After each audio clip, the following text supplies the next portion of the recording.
Hello, in today's episode of Bug Bounty Reports Explained, you will learn how vulnerability in postMessages allowed account takeover on the biggest social media platform in the world, on Facebook.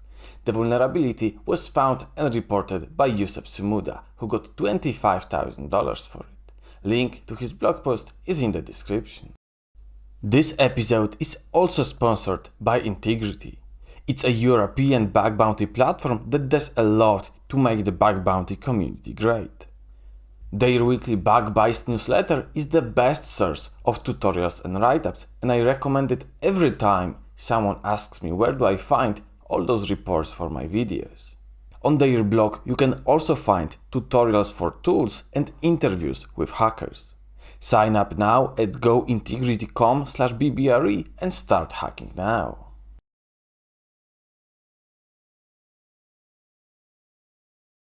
Facebook Canvas apps is a way to embed your website on Facebook, for example, as a game.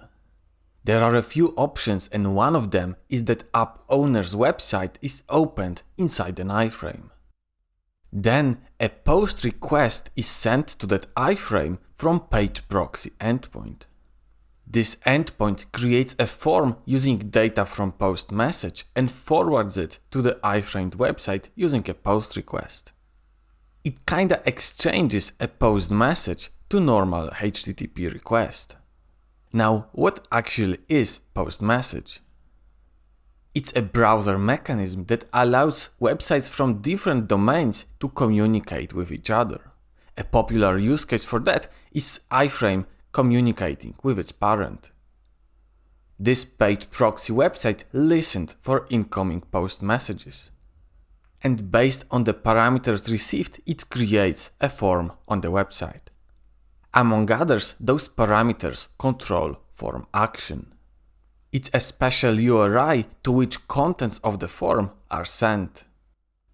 So normally it's an HTTP website, and when you click submit, that data is sent to that location. But importantly, it does not have to be HTTP or HTTPS. It can also be a JavaScript URI, which means that it's possible to execute JavaScript using this link. This means we can achieve a cross-site scripting attack if we can send a post message to this window. In fact, this endpoint has a great history of vulnerabilities. It was one of the guilty for account takeover that was rewarded $55,000, which is huge for a client-side attack. postMessages were also used back then. But this time the endpoint verified if postMessages are sent from a trusted domain or not. Every post message has an origin, which is a protocol, domain and a port. This proxy page endpoint only accepted postMessages from Facebook.com subdomains. So in order to execute the XSS here, we either need to bypass this check or find a different site under Facebook.com domain from which we will be able to send post messages. For this, endpoint redirect.php might be useful. Admittedly, by default it didn't even use post messages, but it had a type parameter that could be changed from I to RP, which made the website use those post messages that we need. Then it was sending data to window opener using parameters from the URL. Window opener is a window that opened the website. For example, if you are right now on youtube.com and you will open the JavaScript console and write window open https mailing bugbountyexplained.com, then YouTube will become the window opener of the new website which will pop up. If my website would send post messages to window opener, then your card with youtube.com would be the receiver. And window opener must not be trusted in any way because there is no guarantee that it's a trusted website. Moreover, the user controls all the data in this post message. This is exactly what we need to chain with the page proxy endpoint.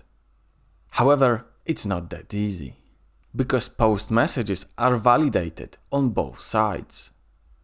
First, as you already know, the receiver verifies the origin of an incoming message, but also the sender tells the browser to only send the messages to specified origin.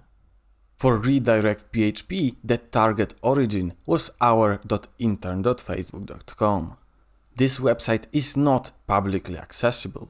If I try to visit that, I get redirected to facebook.com. This means you can only send messages to a website you can't access and you have no idea how to exploit this. This is not much help. But thankfully, there's a sibling domain, our.alpha.facebook.com, that looks just like main Facebook. But it's not completely the same. This particular endpoint had a crucial difference. Instead of target origin our intern Facebook.com, it had itself as the target.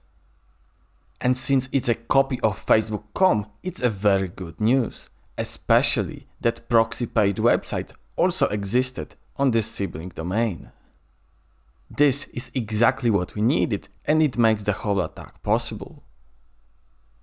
I must note here that the bug hunter actually discovered the redirect PHP endpoint first and then sought for the domain that listened for postMessages and found ProxyPass. I switched the order of the explanation in order to be easier to digest for you. Let's now take a look at the full exploit.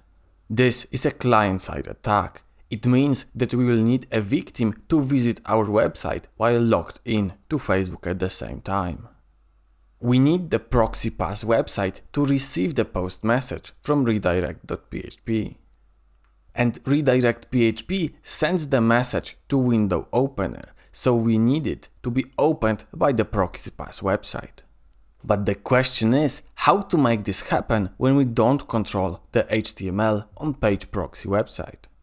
We can make the victim visit our website first, and our website will open the redirect PHP using window opener and thus become the window opener. Then our website will replace itself with the page proxy endpoint. It's still within the window opener, so now page proxy will be window opener of redirect PHP. And just to make sure that ProxyPass loads first, instead of opening the redirect PHP directly, we will introduce a 3-second delay by opening our website first, which will replace itself after 3 seconds. And when opening this website, we provide parameters that will be sent in the post message. There are a few of them, but for us the most important is params app.tab.url, which will contain the JavaScript URI that will be later used as the form action. Then the post message will be sent, and since both websites are on our alpha Facebook.com website, origin check will be satisfied on both sides. Then on page proxy, after receiving the message, submit form function is used. It assigns app.tab.url as the form's action and immediately submits the form. Then the JavaScript URI is used and JS code gets executed. This XSS payload of course only shows an alert pop-up, but the hunter mentioned that in the real proof of concept he submitted a code that would steal users' access token, effectively taking over the account. And Facebook decided to reward this report with $25,000. As for the fix, the redirect PHP endpoint no longer uses post messages. The page proxy website now checks if app.tab.uri starts with HTTP or HTTPS to prevent using JavaScript URIs. And that's it. I think vulnerabilities with post messages are quite common and quite impactful, so I hope this video helped you understand them better. If you did, sign up for my newsletter to get more awesome hacking tips from me. But for now, thank you for watching and goodbye.